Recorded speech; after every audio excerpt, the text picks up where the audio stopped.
Good morning, you guys. We are back with another episode of Change the Conversations. I am super excited about our guest today.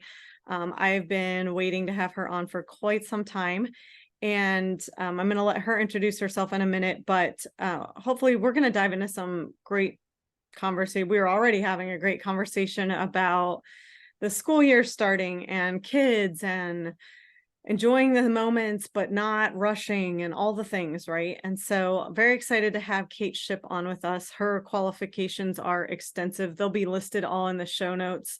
But she is a phenomenal trauma healer, and I'll let her tell you more about what she does and who she is. So thanks so much for taking the time today, Kate. I really appreciate you coming on the show. Thank you. I'm excited to be here. It's always strange to have to introduce yourself.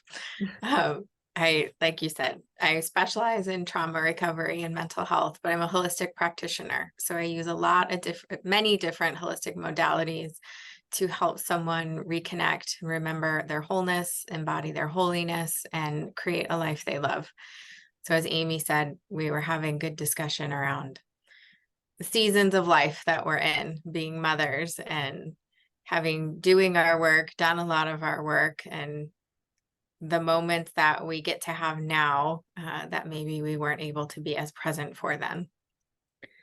For sure. I think about when the kids were little and it was a blur, and I wasn't necessarily suffering from any specific PTSD. I think there was more going on in terms of my body and my replenishment after Trevor that I wasn't aware of, that where it was more than sleep deprivation and maybe even more than baby blues, but I was just fumbling my way through. But yeah, I find myself, this season's always so interesting. So Trevor's going to start his sophomore year and Taylor is starting college. I'm really trying to get used to that sentence. Thankfully she's staying home for now, so I'm trying not to be overly dramatic about it. But yeah, I always find myself this time of year trying to cram in last minutes of fun, rushing to Hurricane Harbor, going to the movies, like doing all this stuff, trying to, like, I let Trevor have two of his friends over for the whole weekend and we went tubing on Salt River, and I'm just like trying to say yes to all the things, which isn't always the healthiest either, but we're having some fun. Kate is also a published author. Tell us a little bit about your book.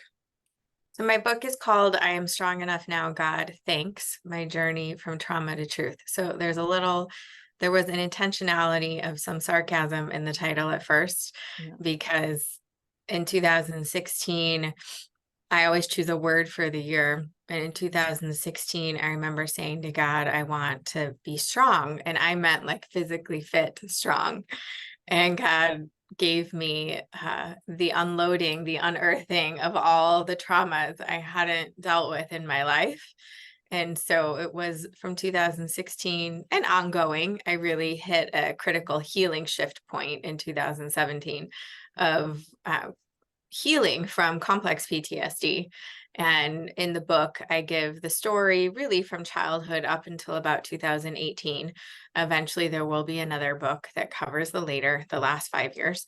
But it's a journey of reconnecting to myself, reclaiming my body, healing from all different types of traumas, little t, big T traumas. There's practices, there's tools. I think there's humor and a lot of heart. I definitely have tissues from the feedback I've had of those that have read it. It was an Amazon bestseller for a long time in many different categories. I'm blessed that it still sits pretty high up there. It's hopefully a book that brings hope. So people realize there are ways to overcome things that most people can't even imagine having to go through. Well, and I think that's what's so powerful. I mean, your whole space is filled with amazing healers, and mine too. And I think it's really extraordinary and beautiful to watch God bring you through certain things. And I started brain spotting therapy in May, a couple months ago, April, maybe May, not for any one main issue, but for two really big reasons. One, I felt like it was a time to do the next thing and kind of level up. And I know that to guide others on the work, I need to be doing the work. And this just felt like kind of, I'm constantly recommending you guys and EMDR and different types of ways to heal those subconscious things, the traumas that aren't in our conscious awareness. Talk therapy can be really useful. I think discipleship groups and different kinds of accountability, my business mastermind, great for processing, great for accountability, not going to get to any of the stuff we hold in the subconscious. And so kind of in the practice what I preach category, as well as the leveling up, what's the next thing of my becoming. And I just, when I sat down and kind of went through a bunch of stuff with her for the intake, she's like, so what do you want? And I said, I just don't want to be angry anymore. I just want to be able to be passionate, and I'm a fighter, but I want to be able to do that from a conscious, grounded place, not a fragmented, don't even know what I'm fighting for, underlying anger from somewhere kind of space. So it's been great. It's been really great. I'm familiar with a lot of modalities and have used a lot in my healing. I don't know much about brain spotting. How does that work? I think it's similar to EMDR. And then I just learned this last week about, I'm going to screw up the name. Oh, I have my notes right here. Accelerated resolution therapy. Have you heard of that? I've heard of that one. And it's a access both sides of the brain, cross tapping eye thing also. Brain spotting, like there's a wand and you track it. And I apologize to any brain spotting practitioners. I'm going to oversimplify this because I'm just a client, not a therapist, but you'll get the gist, and please do your own research. But you track the thing, and at some point you'll glitch. And it's like you stop at the glitch, and it's like, okay, you keep your eyes on the glitch, and sometimes you'll go up or down and see if something's stronger. And then you connect, like, does a picture come up? Is there somewhere in your body you feel that glitch? Is there a sensation? And so you just see what comes up, and it's just a way to access the brain through the eyes and get into the neurological system that I think helps access the subconscious differently. And you can kind of bypass, and it's not a rehashing. I know a lot of people that have some intense childhood trauma, and they're worried about therapy because they don't want to relive it. And that's part of why I advocate these kinds of therapies, because talk therapy, you can rehash and relive, whereas this isn't. It's just letting the layers safely pop up as they're ready to and able to. That sounds really interesting. Yeah, I agree with you. Most of my clients, so I've been in this line of work for 12 years, and I believe in talk therapy 100%. I think if someone hasn't been able to share their story, tell their story, or they just need cognitive processing skills, I think it's great. You can't clear the trauma through talking, as you said. And so I've had a lot of people come to do somatic work with me. So as a yoga therapist, breath therapist, energy medicine practitioner, somatic practitioner, they've said, why is this working? They'll use the word, why is it working so much better than talk therapy? And I'm like, I don't know that it's better, worse, so much as different, and each modality having its rightful place. And what I have found is when I'm working with someone who's done some talk therapy, I don't even need their story. The body will reveal what's ready to be processed, and they find a sense of freedom and, oh, I don't have to rehash everything. I've also found, as someone, I love EMDR, I love internal family systems. I've done pelvic floor work with Amy, life-changing when it came to reclaiming some energy in my body that was still stuck, myofascial release work. But what I found in certain modalities, when we start talking and using the body at the same time, there's a fine line between remembering versus re-experiencing, and being able to educate someone on their nervous system, how their nervous system functions, how they can internally tell whether their present moment awareness remembering something versus now they've gone into some sort of emotional or physical flashback of the occurrence. And we have to take them out of that for any healing to occur. So, and I think every modality has the potential to cross that line. A lot of it depends, to me, depends on the rapport that you've built with your practitioner, on the embodiment, how comfortable is someone being in their own body, and then giving them really what I'll say titratable practices to kind of bring them in and out so they can see what it feels like to be centered, and then to feel whatever word we want to use, triggered, activated, disconnected, all of that. So I've learned over the years, when I first started this work in 2011, I was all about the holistic, the what I'll even call the more spiritual woo-woo side of things, right? And a little put off by some of the Western model. And then I really feel like God brought me to my knees, not only for him to heal me, but also so I had to open up to understand both ends of the spectrum. So I went the Western approach and integrated a lot of the others at the same time. And I'm like, it all has its place. Medication has its place. Traditional psychotherapy, inpatient treatment, all of those things have their place. It's, in yoga therapy, we say it's the right practice at the right time. And what we need over time changes, just like you've said. Like, you're like, I wanted to level up. I wanted the next, that there were some things that were available for you that it sounds like maybe you couldn't access yet.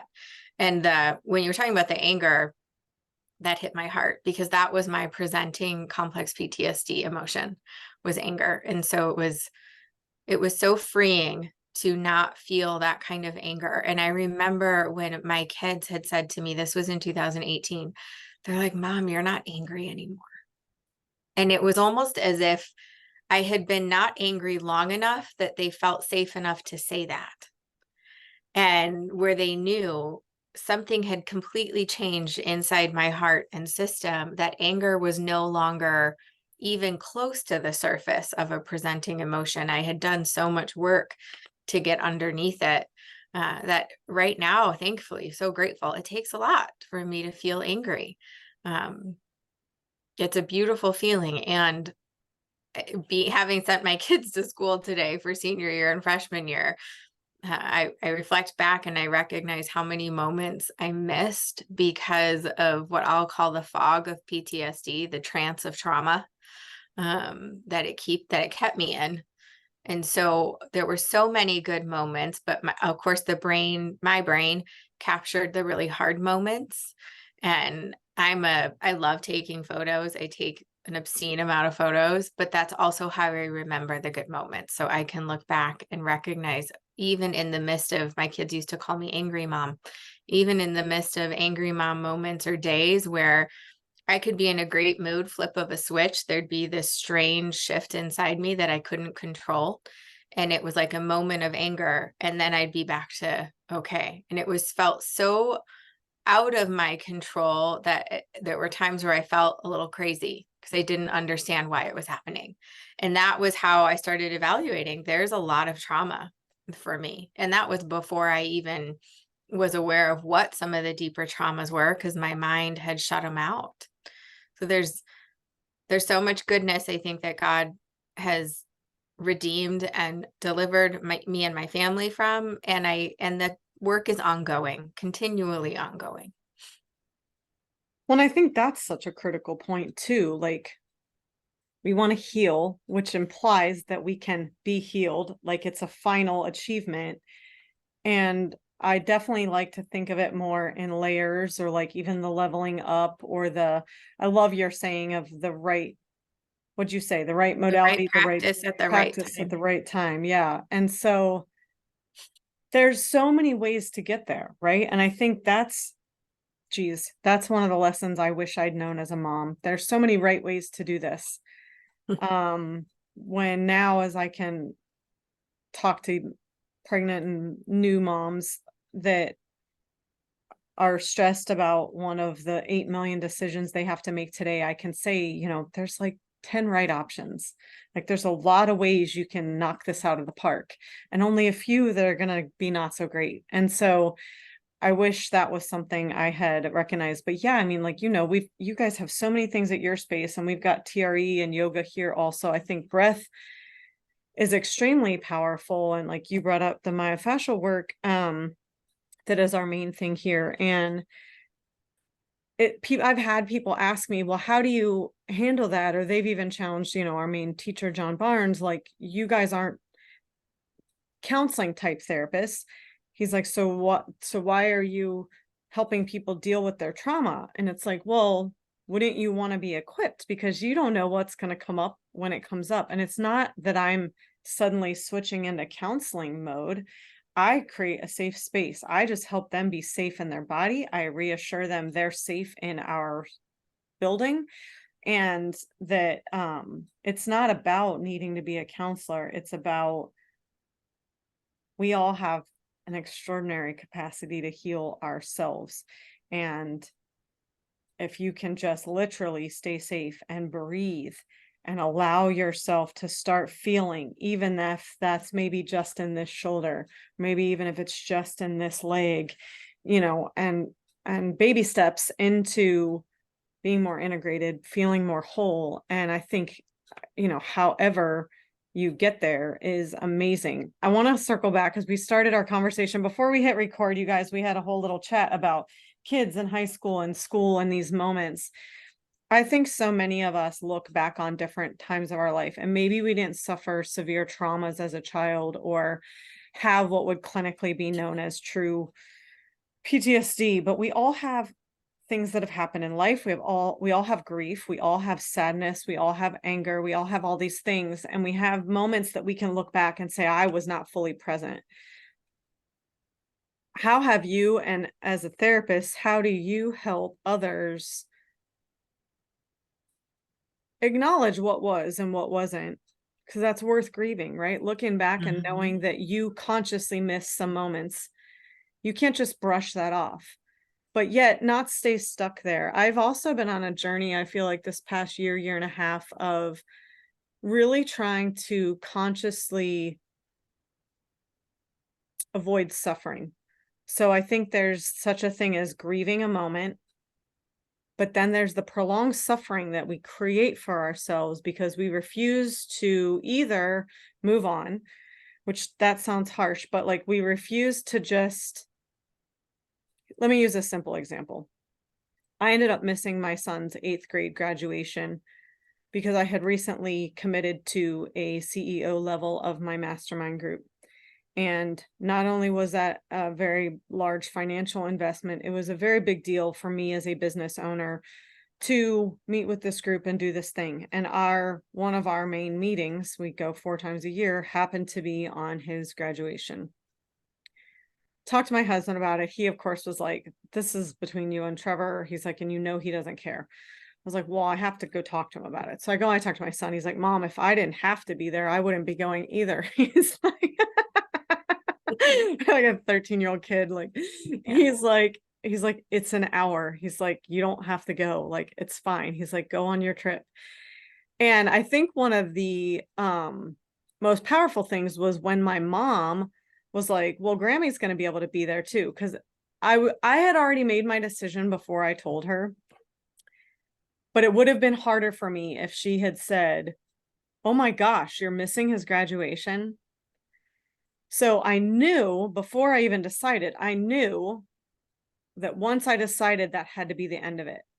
No bemoaning to my group, oh, I'm missing my baby's graduation, and no like wallowing and pity party or martyrdom or whatever other labels we want to give it, right? So that's a very simple, not very traumatic, but it was still a decision. And I was like, that's it.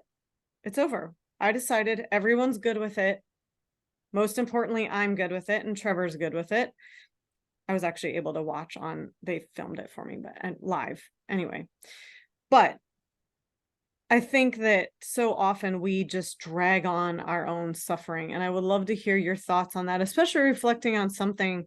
I think everything with our kids hits us even harder, right? Like, it's double pain. It's like our pain and their pain, and then us feeling their pain. It's almost tripled. So yeah, I would love your thoughts, insights, experience. I think there's so many layers here. So as someone who works in trauma every day, I wish it was as easy as being able to not wallow in it. Yeah.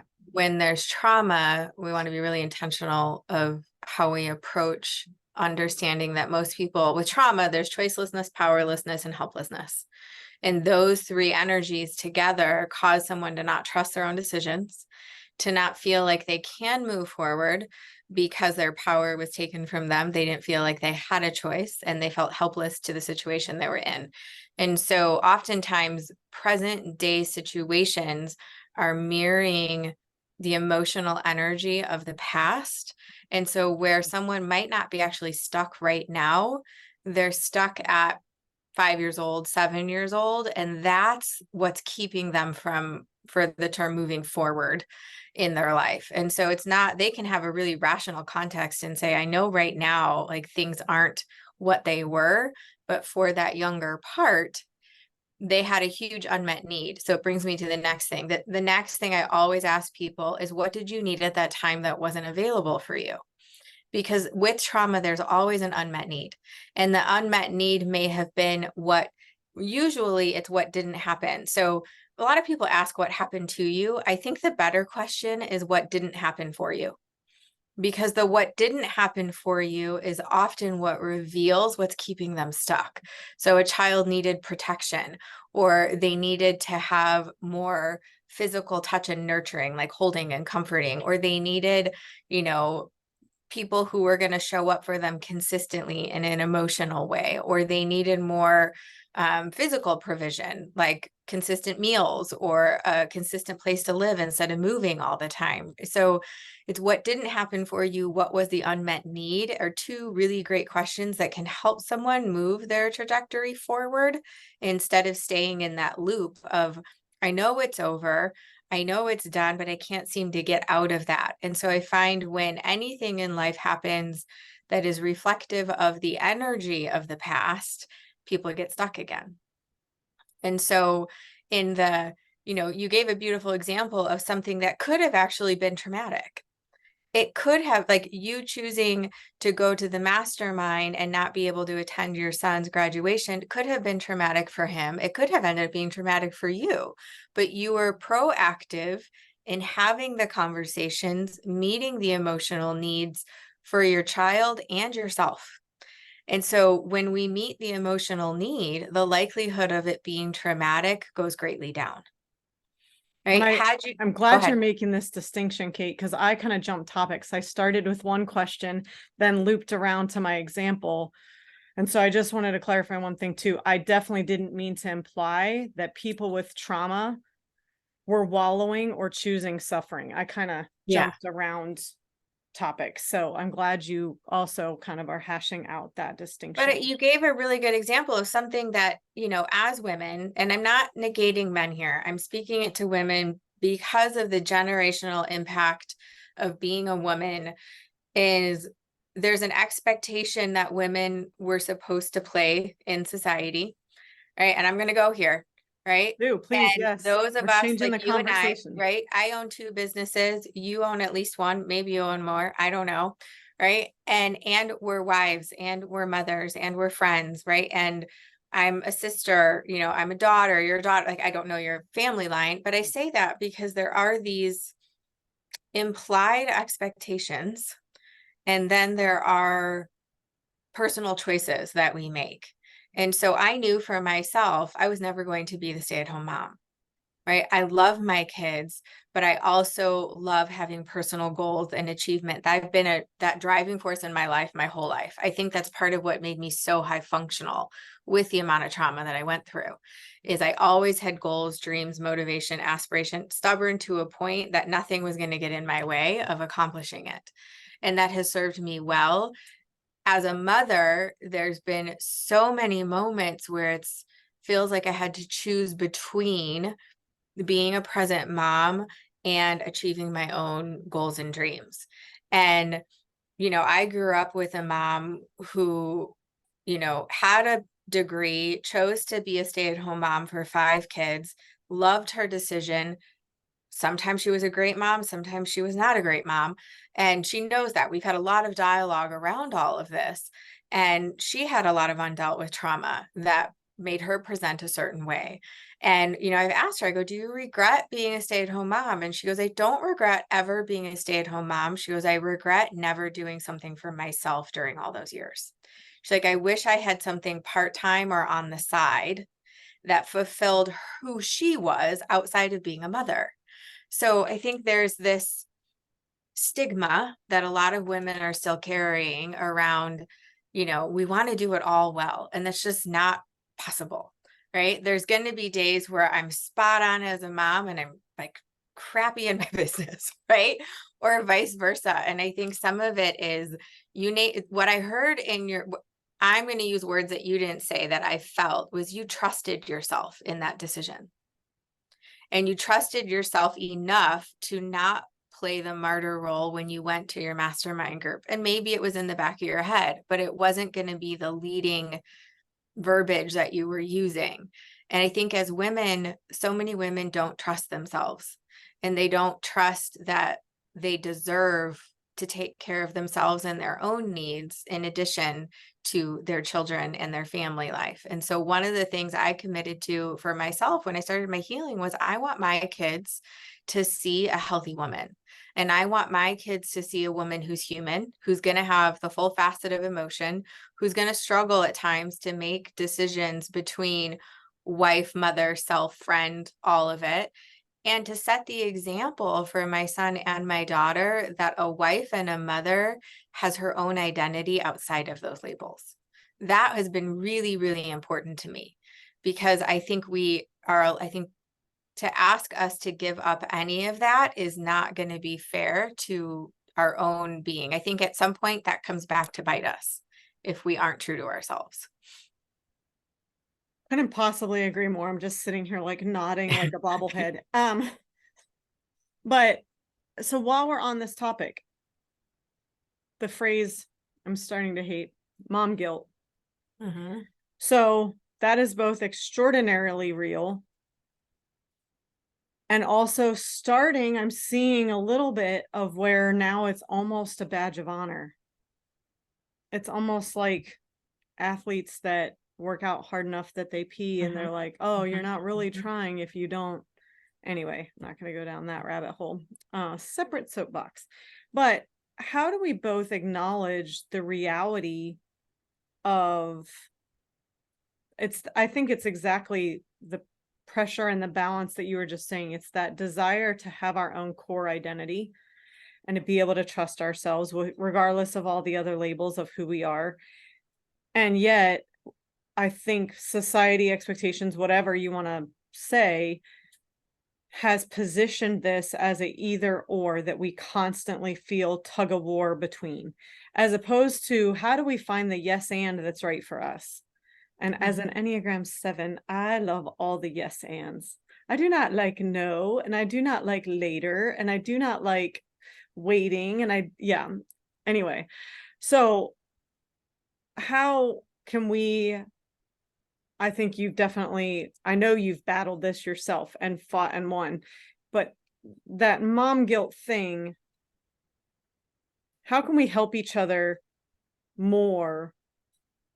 So find the yes and to all have our own yes ands, because my yes and is going to look a lot different than your yes and so on and so forth. I think that's what names it. Right? And is one of my most favorite words. When I learned the word and in reflection of the work that I do, it changed so much, because the world is gray. There's no black and white here. And so there's space for all of it. But I think you named it's an individual decision. I have friends that have chosen to be stay-at-home moms and they love it and they thrive and they devote themselves to their children. And in some ways, they know they're sacrificing their own well-being. And so that's where I will say, well, what about you? Right. And, there's interesting and some hard dialogue around, well, we only get our kids for so long. And I said, yeah. And what example is it setting when they become the idolization instead of, to me, it's God first. And so when kids become the idolization of their parents, then what happens later? Right. And I think there's something to be reflective of about that. I mean, mom guilt is something I'll still struggle with almost daily, but it's guilt, not shame, right? So shame Huge is difference. so poisonous, where guilt makes us be self-reflective. Could I have done that differently or better? What could I do different next time to be a more present parent? That's what I'll ask myself. And I'm like, oh, and so did I take on the extra client instead of being home for my kids after school? What's that about? Was that the best decision? And evaluating that. So I think for me, it became being present and being aware of the choices that I was making and why I was making those choices. Was I making those choices to prove something, to achieve something? Was I used to be a workaholic. That was my addiction of choice. It was so easy for me to throw myself into work to numb away from the other stuff that was so overwhelming. So as I healed and I said, I'm going to balance my life back out, and being mom guilt was immense. I mean, it was a mountain of things to look at for myself. And it still can creep up. And I'm like, am I making choices that are in alignment with my ethics, morals, and values? I have to know my ethics, morals, and values to be able to align those choices. So when we align our life in that way, and then we're making choices in alignment with it, we're less likely to have the guilt. And I think any woman is like, oh, I don't have the guilt. Maybe they do, maybe they don't. But I think that if we're being honest, there's always going to be a little bit. I have friends that have worked and never spent a day home with their kids past their 6 weeks of maternity leave, right? Which is ridiculous in and of itself, right? And they don't have guilt about it. They love their career. Their kids are super busy. They have those intentional moments. And do they have guilt about not having time for friends? Yeah, they'll have guilt in other ways. So I think guilt for me was not near as hard as shame. Once I cleared out so much shame, guilt became something. It's like, I can work with guilt. I can work with, and growing up Catholic, I mean, it's like it's ingrained in you to have guilt. Like everything you do is wrong. Oh my And gosh, so, yeah. and then throwing in like being a mom. I mean, when my kids started saying, Mom, you're so hard on yourself, I had to look at that, right? Yeah, Because for them to pick up on it. for them Yeah. to recognize, and they're not the ones saying, why aren't you this and why aren't you that? That was my critical internal dialogue. Yeah. It wasn't about them. And so I think, one of my passions is creating safe circles of women to come together, to support each other, to connect, to have these types of conversations.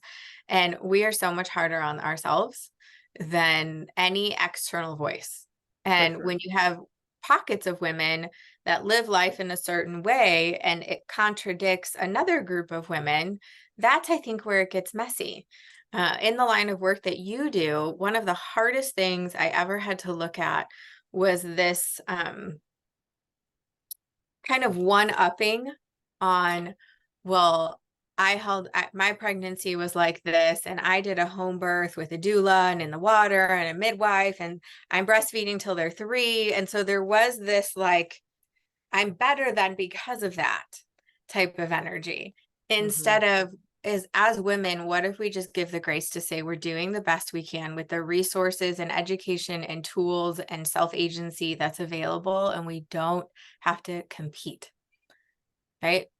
Yeah. It's just And then I exhausting. try to tell our clients, like, there's pros and cons to every single thing. There's pros and cons to all of it. And I just want them to know more of the pros and cons. Because again, going back to what you were saying about trauma, I think you said unmet needs, which is even better. But when my language here has been, especially around pregnancy and delivery, is usually when there's unmet expectations is when there's a lot of birth trauma. When you were expecting of yourself to have a natural delivery, when you were expecting of your provider to fill in the blank. But I love Brene Brown's thing I don't know, it's always helped me kind of separate, but she says that guilt is I made a bad choice or I did something bad. Shame is I am bad. It's a difference between an action or a choice versus the core of who we are. And I think, yeah, the enemy loves to try to erode the core of who we are. I saw an Absolutely. awesome clip of Pink. and her daughter, they were getting in the elevator and on the lines of this yes and thing. And her daughter's like, Mom, you say that time is an illusion, but then you're always telling us we can't be late because it's disrespectful. And Pink goes, and both things are true. That made me laugh so hard. I was like, accurate. Yeah. Both things are true. Time is an illusion and don't be late. And as with the guilt thing, I remember asking myself, who am I measuring myself up against? Like there was this imaginary That's a perfect powerful mother, question. like perfect mother that I was like internally measuring myself up against. It's like, she would be doing this and she would be doing this and she would be doing this. I'm like, who is she? And where did I come up with this ridiculous construct of what the best mother should be doing? And no one projected it onto me. It was self-inflicted by like a collection of probably friends' parents growing up, my parents, what my friends were doing, what the media was portraying. And because I had very little self-awareness of who I was as a being outside of all of that, and I certainly didn't know who I was in the eyes of God, it became like this cesspool of it's never enough. And so, I mean, getting back to my faith in 2016 was one of the best things I ever did as a mother, was because it was getting right with who am I in the eyes of God, and starting to embody that and hold that as the highest truth in my life allowed me to clear a lot of that toxicity out of my inner world, because none of the standard was true. It was like every time I met a standard, I'd move the bar a little higher. Like, oh, got to get there now, got to get there now, instead of like, when is it enough? Yeah, totally agree. And I think that two things that you brought up that are standing out to me was like, one, we have all these standards. It's not even what our kids want. It's not even what they need. And I think it sounds like you have, and I know it was a huge piece for me and is an ongoing piece for me. But I think one of the major problems with all of this conversation for a lot of us is that we don't stop long enough to figure out what it is we even want. Like you were saying, when you know your morals, your values, your expectations of yourself, what you want your life to look like, what kind of mom you want to be, what kind of wife you want to be. If we don't stop long enough to get any kind of clarity about that, then the rest is just a mess. And we're stuck in that rat race kind of feeling, and we're chasing that elusive whatever, right? And then there's, the mom guilt, and there's the imposter syndrome, and all of that is a cesspool of good enough in some category. We're not a good enough meal maker. We're not a good enough fun haver. We're not a good enough party thrower. We're not a good enough business person. All of those, financial manager, all the things, right? And so, I mean, I'm always having to, or often having to remind myself, slow down. What do you need this week? What do you want this week to look like? What do you want today to look like? And so on and so forth. And then start there before I even expand it out to the kids and the family and my staff and whatever else, right? Mm-hmm. Yeah. And I mean, the work we do. So I didn't mention, Live Well Training Center that I co-own with Chrissy Shaver, who Amy knows as well, Yep. is, we have a collective of providers here that operate out of the same building in many different arenas of medical and holistic care. And when I look at the people that come in these doors and I look at their hopes, their some of them very ill, some of them looking on more self-improvement. There's a wide variety of what they're looking to do. And not all women, mostly women, but not all women. And the women that I work with every single day, and I have a few men that I see, and it's this desire to get back to themselves, to figure out who they are, what they want in their life. What does that look like? How do they create it? And sometimes the biggest question is, am I allowed to have what I want? That usually becomes one of the biggest questions that we get to at some point is, can I even give myself permission to have what I want? Is it okay to know what I want and to go after it? Right. And so there's this need question. And then the other thing that comes up a lot is, what about your desires? Right? What about the things that really light you up that may not be a need, but that fill your soul in such a way that you are able to show up as a better mother, wife, businesswoman, sister, friend, partner, whatever the label might be. And are we, I think there's, it's both ends here. Are we limiting our capacity for goodness, right? In many ways because of what external expectations or projections have put upon us. Last year in January, one of my business coaches said, how much goodness can you hold? Because my life had become so good in so many ways. And I'm like, what? And she goes, it's time to expand your goodness container. She's like, you've done so much work to heal what was hard. And now things are really good. And now you can expand your container for goodness. And when How do you do that? well, for me, it was really opening up my capacity to have more happiness, joy, contentment, excitement. It's part of why, Scotland happened for us this year. Was why are we postponing our dreams and goals, right, for those some days? And grief, you mentioned grief earlier, and I've been in a season of grief since last November. And grief for me gutted my system to a point of saying, what am I waiting for? Whose approval am I still seeking, and why? And so there was this whole little, it's almost as if like a cog in the wheel completely shifted inside myself that said, cliche statements like, we're not promised tomorrow. If this was your last day, what would you do? How would you want people to remember you? How do you want to, show up for people every day? And there was a different level of intentionality in my life. And yes, heavy grief, it still comes in big waves, but also this awareness of there's so much goodness available for us if we're willing to open our eyes, hearts, and minds to receive it. And so one of the things I do every morning might sound silly, but I do. I stand outside, I open my arms up to the sky, and I'm like, God, I receive the goodness you have for me today. I open my heart to receive your goodness, because I know Kate as a human is going to limit, because that is the nature of the ego, right? And I know that God's goodness is unlimited, it's limitless. And so when I can shift my intentional energy into that, it's like the container for goodness may have been a jar, and now it's a gallon, or now it's a bathtub, or now it's, a lake, eventually an ocean. And a lot of times the feeling of goodness in someone's body is just as alarming as a trauma trigger. And so when they start to That feel life being, sucks. it does. That's so dumb that good can create that. I know what you It mean can though, feel and the I'm not same going to way go on my though. tangent about it, because like I help clients. Orgasm can actually do that. Yeah, it's absolutely. still, even though it's pleasurable, it's still the too much trigger. Yep. It's too much, just like Well, and talk about auditory overload. surrender, right? We have to be in surrender and letting go to be able to have an orgasm. I mean, I've worked Yeah. with people who much older than me that had never had one, because they never knew that it was safe enough to let go.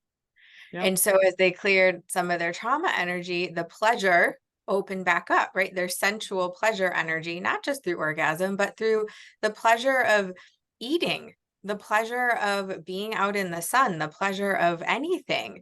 I mean, that's a whole nother conversation we could have, right? We're gonna have to. But I think that's a good one for mothers to talk about too. And I know we're taking a lot of tangents, but when I think about, we started talking about parenting and being a mother and guilt and trauma and, the goodness that is available for us, and will we let ourselves receive it? And that to me is one of the big things. It's like, okay, here's this beautiful offering. And how often are we saying, no, I can't have that? Well, I think, God, I wrote it down. I came smack up against that question. Am I allowed to have what I want? In 2019, when we were supposed to be opening this space and everything went bananas, I came face down in the dirt up against that question, because it was suddenly going to cost my family and risk my family a whole lot more than we had originally planned on, to the potential of putting our own home at risk. My parents got involved and had some risk. Like my dream was about to maybe cost us everything, which was not the plan when we started down that road. And yeah, that, am I allowed to ask for what I want? I think women really struggle with that, to the point that they don't even get to the conscious awareness that they're not even asking that question. That I'm grateful to, you probably don't know this. Today's actually our 3-year anniversary of the grand opening. Oh, congratulations. And That's so amazing. I know, right, in 2020. Yeah, And that makes it even more amazing. You opened in the middle of all I know that. everybody was like, "Oh my gosh, you're doing this?" And I was like, "Dude, you have no idea. 2019 tried to kill me. This is a minor inconvenience." So yeah, but anyway, that question of, am I allowed to have, which requires an asking for, Mm-hmm. Mm-hmm. what I want? And again, have we ever even stopped long enough to ask, what do I even want? Yeah, what do I even want? Sometimes our life just sort of snowballs and we're not even consciously choosing our path anymore. And to put the brakes on is so brave. To stop and ask these questions is so brave. Mm-hmm. To get, but how else do we get to the good stuff? Well, I and don't I think know. that I don't life know gives another us, way. I don't either. And I think life is designed to give us, we can call them obstacles, we can call them crisis moments, or we want to call them, that are about reevaluation, right? Like grief is, to me, is a season of reevaluating everything. And if we're just going through the mundane, we're going through the motions, you know, most people don't pause to ask, is this really what I want for my life? And, working with a demographic that tends to be middle age and older, I find a lot of people are in a reevaluation phase of their life. And they're like, well, they're like, I'm over the halfway point, and am I living the life that I really want to be living? And then I'm like, well, what is it that you want? And they're like, I don't even know. I hear that almost daily. I don't even know. Okay, well, how do we figure that out together? How do you figure out what it is that you want versus the life you've been living, or the life that you thought you were supposed to be living, or the life that everyone else told you to live? I mean, we could go on and on in that. Yeah. And this intentionality of my belief, right, is there's a blueprint on each of our lives, and that there are imprints on those blueprints based on other people's projections and expectations and traumas, life experience, whatever it is. And I think when we get to a certain stage in life, and you mentioned Brené Brown, and I adore her, and she talks about midlife as those moments where, to me, it's like let's get back to the blueprint of design and what is holding us back from living that life by design.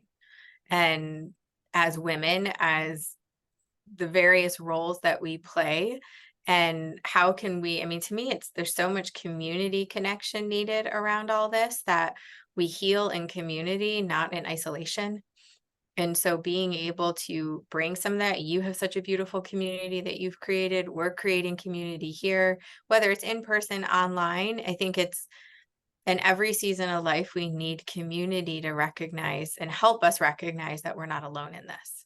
Right? Like, we've covered so many topics, and I had no idea there were so many similarities. Not surprised, and no idea. Well, and I know we have to wrap up, so we are definitely going to just have to schedule another one, because we tiptoed decently into trauma and motherhood, but holy smokes, we didn't really get to grief, and we didn't really get to, I would really like to explore this,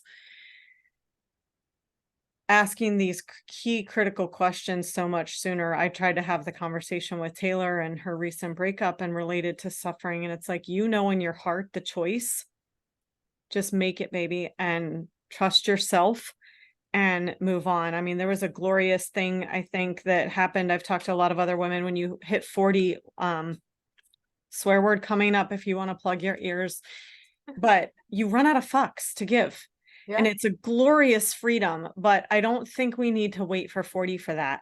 And it's about caring about the right things. It's not really about running out of fucks, right? Like, but the freedom of clarity and the freedom of Mother Nature, like Brene Brown's thing of like, I'm not screwing around here. Like, you need to make Mhm. the choices you want to make. And I think, again, I think about my daughter and your girls growing up too. Like, people need to ask these questions before they embark on a lifelong journey with another person, because then now you've got two lives and now you're both hitting different critical points that lead you to ask these key questions. And it's much easier to be like, well, if I really ask myself what I want and you really ask yourself what you want, what if those aren't similar enough that we can keep on this journey together? And the consequences get so much bigger. Absolutely. And I think the significance of knowing how to process emotions is key in all of that. Because I think people stay in situations or are afraid to make the decisions that they know in their heart they need to make because they're afraid of how it will feel and they don't know how to deal with their feelings. Stay tuned, guys. There will be a part Yeah. 2 on how to deal with your feelings, because we have to hang up now and this is not okay. So we will Thank post. you, everyone. Kate, where can they find you? And I'll post all her stuff in the show notes to you guys, but tell them where they can get your book You and can where they find me. can My book connect. is on all major bookseller sites, Barnes and Noble, Amazon. You can get it on my website, which is just kateship.com. I'm active on Facebook and Instagram. And you can, I think Amy will put my email up there Yeah. too. So happy to be of support in any way that I can.